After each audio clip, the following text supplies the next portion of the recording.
Good morning, Assalamualaikum. So, for today video ay ipapakita ko sa inyo yung aking damit.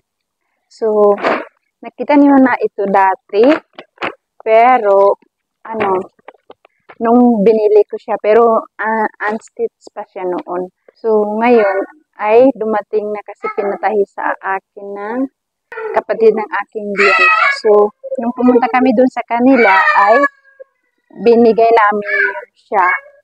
Tapos, after ng mga ilang weeks siguro, tapos kinuha na ng aking asawa nung hinatid niya yung kanyang mama doon. So, ito po siya guys, pero hindi na ito yung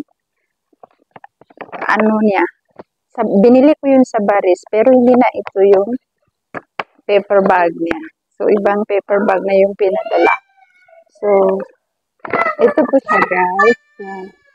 Yan. So, makulit nga. Ito po siya guys. So, ito guys yung ginaya.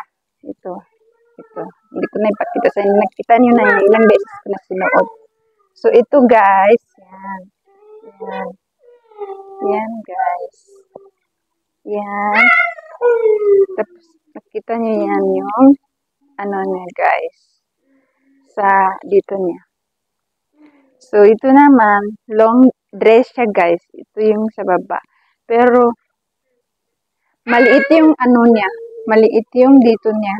Ang sabi ko ay malaking less, pero nagkamali sila malaki. Pero okay naman.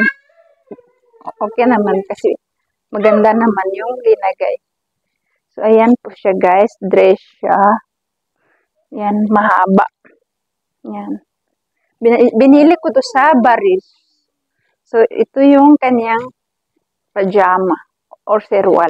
Pero, yung una kong yung dati, meron siya ganyan, tapos hindi siya wide. Itong pinatahi ko, wide pajama siya. Ayan. Malaki yung niya.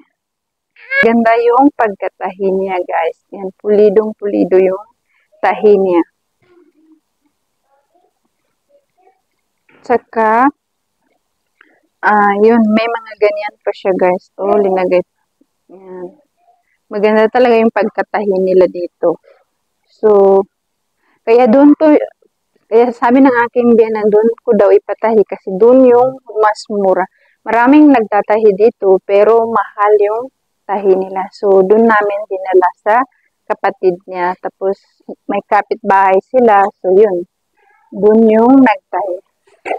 Meron naman mga yung biyanan ko, makina, saka yung sister niya, pero hindi sila nananahin ng mga ganitong damit. Yung mga repair lang. So, ayan siya guys. Maganda talaga yung pulidong-pulido yung tahi guys. So, yun lang. Maraming salamat. Ala Hafiz.